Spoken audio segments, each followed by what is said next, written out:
Sahabat YT Moba, apa kabar kalian semua? Semoga kalian semua dalam keadaan sehat. Amin. Sebelum melanjutkan ke ceritanya, jangan lupa tinggalkan like, komen, dan subscribe. Karena dengan like dan komentar kalian, yang semakin membuat admin semangat mengupload lanjutan ceritanya.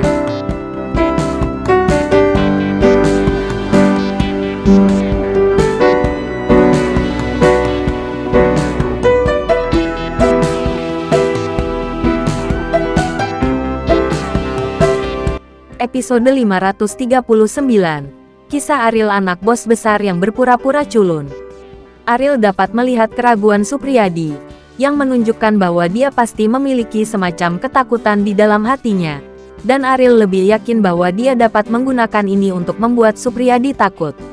Seluruh pusat bumi hancur. Setelah membayar harga setinggi itu, apakah kamu bersedia kembali dengan tangan kosong? Kata Ariel. Supriyadi kaget. Ariel telah melihat ketakutannya. Orang ini tidak hanya terampil, bahkan pikirannya sangat teliti. Sungguh orang yang menakutkan. Untungnya, dia masih memiliki Aisila di tangannya. Selama nyawa Ariel ada di tangannya sendiri, Ariel hanya bisa membiarkannya memerintah. Membunuh ketiga orang ini atau tidak masuk akal bagi Supriyadi. Dia tidak perlu dikritik oleh keluarganya karena orang-orang yang tidak relevan ini. Aku bisa membiarkan mereka pergi. Tetapi jika kamu tidak bisa memuaskanku, aku bisa membiarkan orang membunuh mereka kapan saja. Termasuk putrimu, kata Supriyadi. Ariel menghela nafas lega ketika mendengar ini.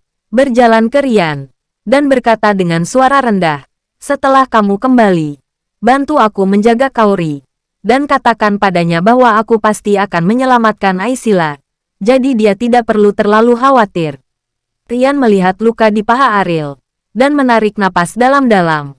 Berkata, aku tidak akan membiarkan siapapun menyakitinya.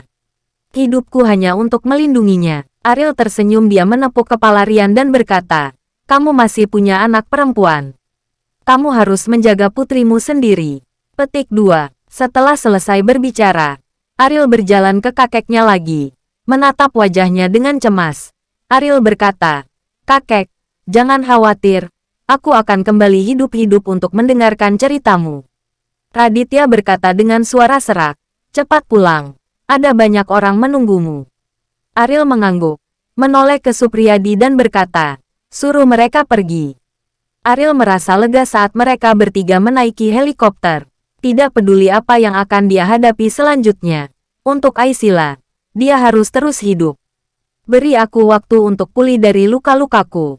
Setelah aku sembuh dari luka-lukaku, aku bisa melakukan apa saja untukmu, kata Ariel kepada Supriyadi. Saya akui bahwa kamu sangat kuat, dan kamu juga orang paling kejam yang pernah saya lihat. Tetapi jangan lupa bahwa putrimu masih ada di tangan saya, kata Supriyadi. Ingatkan aku dengan sengaja karena kamu takut padaku. Ariel bertanya sambil tersenyum. Kata-kata ini membuat ekspresi Supriyadi langsung ganas, dan berkata, kamu hanya bawahanku. Bagaimana aku bisa takut padamu? Ariel tersenyum dan berhenti berbicara. Jika Supriyadi tidak takut padanya, mengapa mengingatkannya seperti ini? Saat dia mengucapkan kata-kata ini, bukankah dia sudah menunjukkan rasa takutnya pada Ariel? Tidak mengakui bukan berarti tidak terjadi.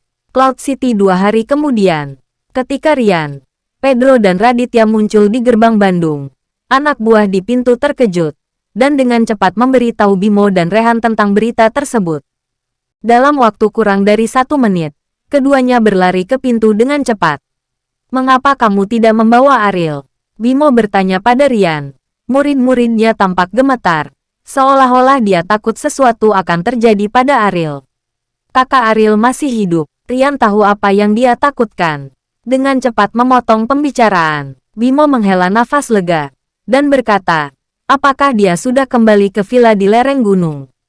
Rian menggelengkan kepalanya, dan menjelaskan kepada Bimo apa yang terjadi di pusat bumi. Bimo mengertakkan gigi setelah mendengar ini. Orang yang menangkap Aisila ternyata adalah seseorang dari pusat bumi. Dan orang itu benar-benar menggunakan ini untuk memaksa Ariel melakukan sesuatu untuknya. Itu terlalu tercela. Aisila hanyalah anak berumur beberapa hari. Rian, Kamu membunuh semua orang di pusat bumi, tidak meninggalkan siapapun yang tersisa. Tanya Rehan, dengan rasa menggigil di punggungnya. Meskipun dia tidak tahu banyak tentang pusat bumi, dia juga tahu siapa mereka. Jika itu benar-benar yang dikatakan Rian, itu akan luar biasa.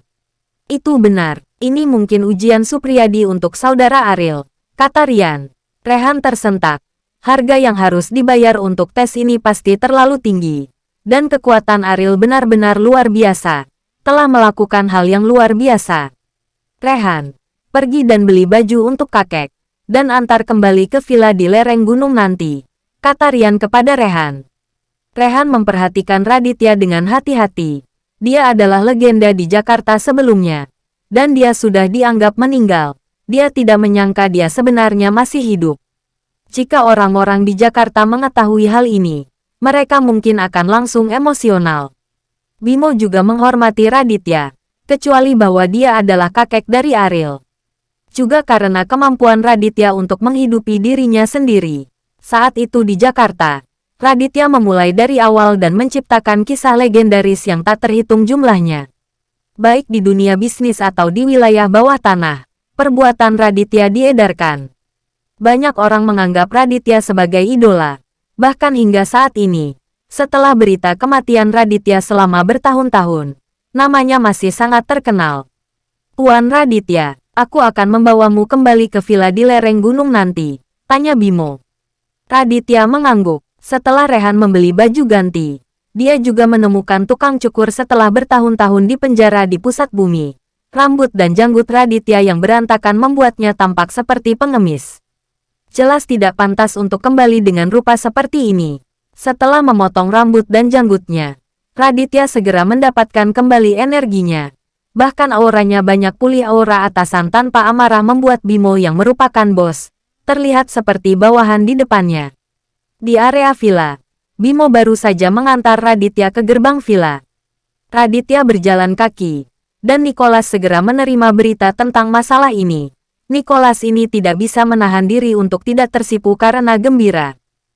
Sebagai rekan Raditya, Nicholas tahu lebih banyak tentang perbuatan Raditya daripada anak muda saat ini. Di zamannya, Raditya hampir menjadi sosok legendaris, dan bahkan banyak orang menganggapnya sebagai dewa bisnis. Nicholas juga menganggap Raditya sebagai idola.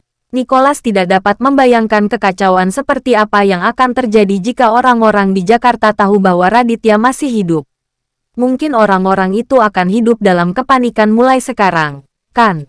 Ketika dia datang ke villa di lereng gunung, Raditya membunyikan bel pintu. Di masa lalu, Inem bertanggung jawab untuk membuka pintu, tapi sekarang Inem menghilang dengan tuduhan yang tidak beralasan. Dan hanya ada Lina, Kauri dan Rosa dalam villa. Ekspresi Kauri sedang kebingungan, jadi secara alami tidak mungkin baginya untuk membuka pintu. Dan Lina tidak punya nyali untuk meminta Rosa melakukan hal sepele seperti itu. Jadi dia berjalan ke pintu dengan ekspresi enggan. Ketika pintu terbuka, ketika Lina melihat Raditya, dia segera menunjukkan ekspresi tidak sabar. Orang ini, dia pasti mengetuk pintu yang salah. Apa yang kamu lakukan? Lina bertanya terus terang. Ingin bertemu menantuku, kata Raditya. Lina tersenyum dingin. Ini tampak seperti orang tua yang malang. Dia benar-benar datang ke villa di lereng gunung untuk mencari menantunya. Orang tua, kamu salah alamat. Kamu terlihat miskin. Bagaimana mungkin menantumu tinggal di sini?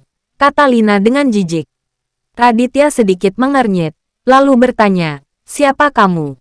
Mendengar ini, Lina menunjukkan ekspresi bangga dan berkata, saya adalah pemilik villa ini. Anda bahkan tidak mengenal saya, tetapi Anda masih datang untuk mencari menantu Anda. Saya pikir Anda kuno. Apakah itu salah? Mustahil. Meskipun Raditya tidak mengenal area villa Bandung, hanya ada satu villa di lereng gunung. Jadi bagaimana dia bisa salah? Melihat Raditya masih enggan untuk pergi, Lina menjadi tidak sabar dan berkata, cepatlah. Jangan berjalan ke area villa kelas atas ini dalam keadaan linglung. Ini bukan tempat di mana orang miskin sepertimu bisa datang dengan santai. Beruntung kali ini kamu tidak ditemukan oleh penjaga keamanan, tapi lain kali kamu tidak akan seberuntung itu.